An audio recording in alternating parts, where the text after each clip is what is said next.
Isang napakagandang hapon sa inyong lahat mga ka-farmers. Samahan nyo kami ngayong hapon sa pangungumpay ng mga damo na pwedeng ipakain sa ating mga alagang baka at kambing. Kasama ko ang aking pamangkin na si Aaron sa pangunguha ng mga damo.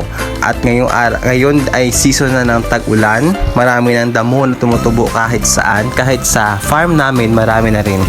Pero hindi pa rin ito sapat para sa ating mga alaga.